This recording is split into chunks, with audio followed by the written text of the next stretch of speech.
कोंबाडे, भोंगाडे, टेकाडे, चितोडे, माकोडे, फुसाटे, इंगळे, बागडे, भाजी खाए, कुतर मारे, लानगे, कुतरे। क्या हम बौद्ध बने?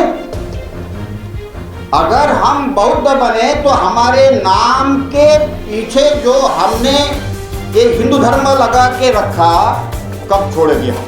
बाबा साहब का जो सपना था भारत को बौद्ध में बनाने का, वो निश्चित रूप से पूरा हुआ। इस विषय पर धम्मचर्चा करनी पड़ती है, तो मुझे लगता है ये कितना बड़ा गहन विषय है। इसका मतलब सीधा सीधा ये होता है कि क्या अभी तक हम बौद्ध नहीं बन पाए हैं, बौद्धों की संस्कृति को हम नहीं समझ पाए हैं? सीधा सा क्वेश्चन मार्क लगता है। आप देख रहे हैं WLBS न्यूज। चैनल को सब्सक्राइब करना और बेल आइकन को प्रेस करना ना भूलें। हम होते हैं, मैं राष्ट्रीय प्रवक्ता हूं और वो कहता है कि क्या ये होना जरूरी है? ये हमारे समाज के लिए बड़ा चिंता का विषय है। अगर संस्कार नहीं हुए तो संस्कृति निर्माण नहीं होती। बौद्ध समाज तब तक के मजबूत नहीं होगा जब तक एक बौद्ध संस्कृति निर्माण नहीं होगी। जैसे कि कुछ लोग जो आए सफेद कपड़े पहन के आए, कुछ लोग जो आए वो रंगी बिरंगी कपड़े पहन के आए। जो सफेद कपड़ा पहन के आए उसका मतलब ये है कि हमारे धार्मिक कार्यक्रम में हमने बाबा साहब ने जो बताया था कि सफेद कपड़ा पहनकर हमने ये जैकेट भी नहीं पहनना चाहिए मुझे, ये नहीं है, ये ऐसा सफेद यही होना चाहिए। तो हमारी एक पहचान बनती है, नाम से भी हमारी पहचान बनती है।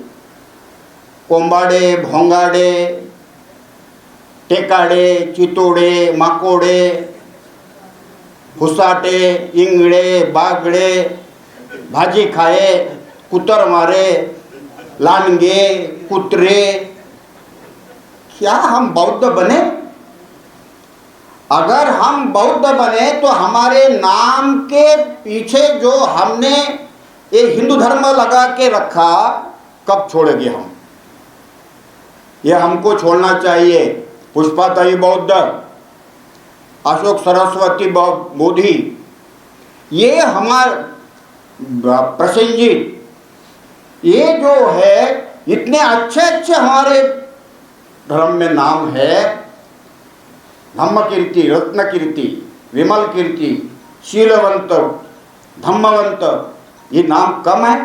पटेल साहब आपने भी छोड़ दो, पाटिल की छोड़ दो। आप छोड़ोगे तो बाकी के लोग भी छोड़ेंगे। मैं बुद्ध विहार समन्वय समिति के माध्यम से हमने ये भी बताया कि नामांतर करना जरूरी है और बच्चों का धम्म दीक्षा भी करना जरूरी। ये प्रॉब्लम इसलिए आया कि हमारे घर में हमारे बच्चों का हम कोई प्रोग्राम ही नहीं करते। मेरा लड़का बड़ा होने के बाद मैंने बताया, मैंने तो तेरे पर बौद्ध धर्म के संस्कार किए हैं, क्या गलत है क्या सही है मैं नहीं जानता, लेकिन मैंने किए हैं। क्या तू बौद्ध बनना चाहता? बोले हाँ। तो फिर तेरे धम्म दीक्षा का कार्यक्रम मुझे करना है। 60,000 रुपये खर्चे किया मैंने उसके धम्म दीक्षा के ऊपर में। जब मैंने नए घर में मैं आया, मैंने वास्तु पूजन वगैरह नहीं किया। उसी समय मेरे बच्चे का मैं धम्म दीक्षा का कार्यक्रम किया, भंते को बुलाया, बाकायदा पेंडाल डाल के धम्म दीक्षा का कार्यक्रम किया और बाद में लोगों को खाना खिलाया। तो ये हमारा संस्कार होना बहुत जरूरी है। मृत्यु का भी संस्कार होना जरूरी है। घर से ही विरोध होता है, ये बाहर की बात छोड़ दो, हमारे घर में हिंदू भी है, बौद्ध भी है, महार भी है, सब है हमारे घर में। सब लोग हमारे घर में रहते। मेरी शादी हुई तो शादी में मंगलसूत्र लेकर वो बोले, शादी लगाने वाले हमारे, अब ये मंगलसूत्र बांध बोले। मैंने बोला मंगलसूत्र बांधना अपने घर में है, झगड़ा मत कर। बोले कहीं भी झगड़ा करता, यहाँ पे भी झगड़ा मत कर। हाँ तो ये बांध बोले। मैंने बोला मैं क्यों बांधूं, मेरे गले में उसको क्या बांध रही हो? जब तक कि वो मेरे गले में कुछ बांधती नहीं तब तक कि मैं उसके गले में कुछ बांधूंगा नहीं। मैंने भरे हॉल में बोल दिया कि मैं मंगलसूत्र बांधने वाला नहीं। और मेरी एक लड़की हुई और दूसरा लड़का पेट में था, तब तक मेरे औरत ने मंगलसूत्र नहीं बांधा और आष्टी में गई और अपने आप खुद ने मंगलसूत्र बांधा।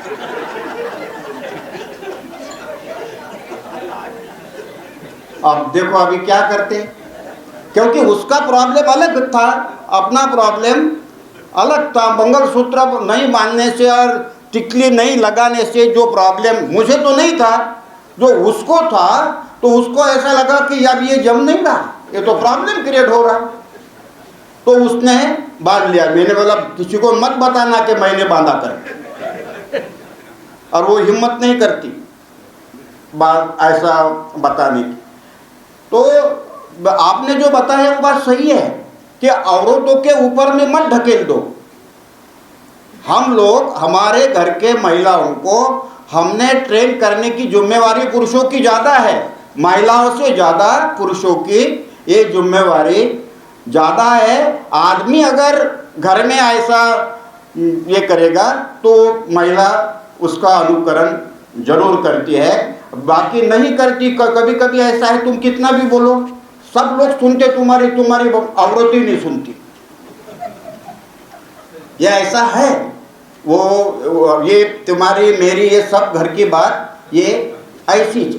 तो इसीलिए हमारे सारे संस्कार में ऐसा सिमिलरिटी होना चाहिए, और ये सिमिलरिटी होने के लिए आपने जो बताया कि हर माह संगठनों के प्रतिनिधियों की बैठक होना चाहिए, बुद्ध विहार समन्वय समिति इसका अनुमोदन करती है और हम खुद उसका पुढ़ाकार लेंगे और महीने की एक बैठक हम बुद्ध विहार समन्वय समिति के माध्यम से उसका अपन करेंगे। यह ऐसा होना बहुत जरूरी है। साथियों, मृत्यु के संस्कार में तो इतनी आफत होती है कि वो बड़ा गंभीर मुद्दा था, बड़ा गंभीर मुद्दा था कि क्या बोलते उसको, गौरी को क्या बोलते हिंदी में, गोबर के वो जो थापते हैं, हाँ जान दो कुछ भी बोलो, तो उसको जलाकर हंडा उस पर रखो और पानी गर्म करो और उससे ही उस मैयत को नहा लो। और मेरी माँ मरी, मैंने बोला कोई उसकी ज़रूरत नहीं है, गैस पर रखो। गैस पर रखा, एक बॉटल लाई डेटॉल की बॉटल डाली बकेट में और मेरे माँ को डेटॉल के पानी से नहलाया। और मेरे बीच में बोलने वाला कोई नहीं था, उसको मालूम ये खतरनाक आदमी है। मेरा भाई भी नहीं बोलता था और मेरी बहनें भी नहीं बोलती थी। ये इस विषय में किसी कोई बोलता नहीं था, मैं झगड़ालू आदमी हूँ। तो फिर बाद में आई श्राद्ध की बात, 13वीं की बात, और मेरे बड़े भाई यही हैं और पूरा खेल उनको मालूम है। मैंने उसी दिन बताया कि 13वीं इसमें नहीं है, हम लोग 13वीं नहीं करेंगे। दूसरे दिन मेरे बड़े भाई बोले बाबू 13वीं तू कराच लागते म्हणे आपल्याला। म्हटलं आपल्यात नाही आहे ना, कशी करा लागते? अरे नाही म्हणे आपण लोकांच्या घरी जेवायला जातो तो आपल्याला लोकांना जेवायला बोलावं लागल। मैंने बोला शब्द को संभाल कर बोलना, आपको क्या, आप क्या बोल रहे हैं ये संभाल कर बोलो। मैंने बोला खाना ही खिलाना है क्या आपको? बोले हाँ। तो खाना खिलाने के लिए 13 दिन की क्या जरूरत है? 6 महीने में बुलाओ, 2 महीने के बाद बुलाओ। और दूसरी बात, जब लोगों को खाना खिलाएंगे तो शोक संदेश, सफेद पत्रिक, ये छपवाने की जरूरत है? वो छपवाने की जरूरत नहीं होगी। तो शादी की पत्रिका जैसी निकालते हो, ऐसी धम्म सभा की पत्रिका निकालो और मेरे माँ के स्मृति में श्रद्धांजलि का कार्यक्रम होगा और उसमें धम्म सभा होगी।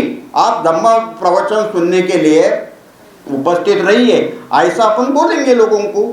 और घास वगैरह डालने की रहेंगी तो वो नहीं रहेंगे। अगर आपको चाहिए तो आप करते बैठो, मैं उसमें शामिल नहीं होऊंगा।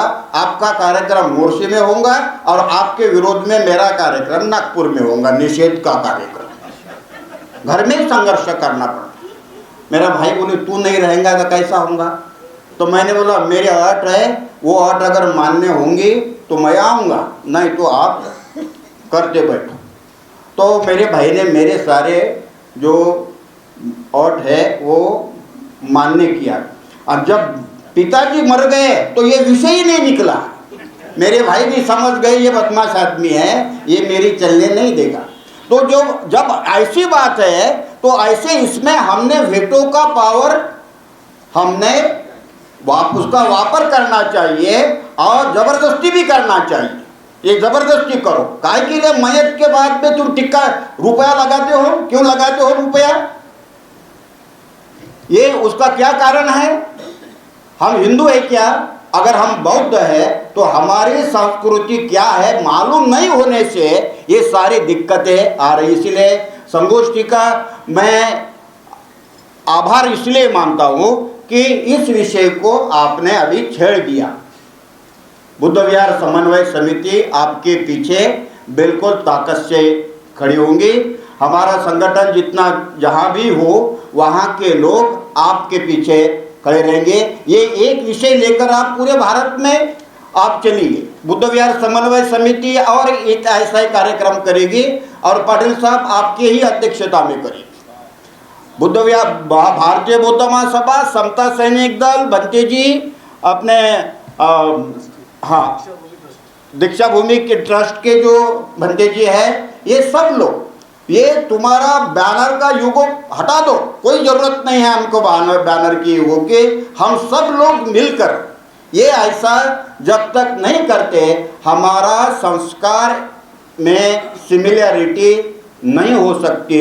ज़्यादा बोलने की कोई बात नहीं है। बुद्ध विहार समन्वय समिति को ये मंजूर है और इसका अमल करने के लिए आप प्रोग्राम बनाइए, हम उसका अमल करेंगे। जरूरी नहीं है कि हमने प्रोग्राम बनाना चाहिए, वो आपने प्रोग्राम बनाया वही प्रोग्राम बुद्ध विहार समन्वय समिति का रहेगा, उसमें कोई दो राह नहीं होगी। हम आपके साथ रहेंगे और ये जरूरी विषय है, उसको हम आज जब बार बार ये सब करेंगे तब एक दिन ऐसा आएगा कि हमारे इसमें एक सिमिलैरिटी आ जाएंगी। अशोक भाऊ ने बहुत अच्छा सुझाव दिया और बुद्ध विहार समन्वय समिति इसके ऊपर बहुत बड़े पैगाम पे काम करेगी। मैं धन्यवाद देता हूँ।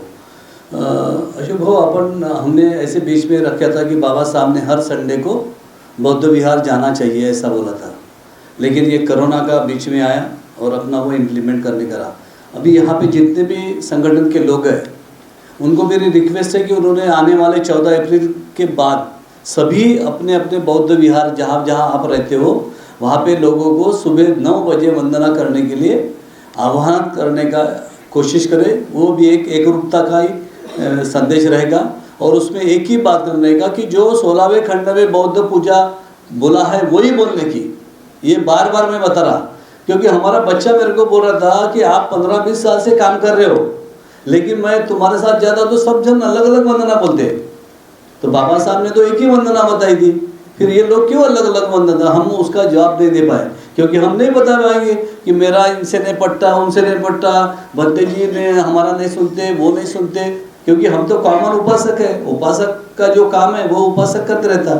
इसी को आगे बढ़ाते हुए एक रूपता आने के लिए मैं अभी मोर्शी से अपने रवि भवन नागले, इनको बुलाता हूँ, समता सैनिक दल के हैं, वो भी एक रूपता आने के लिए अपना यहाँ पे 5 मिनट में वक्तव्य दे।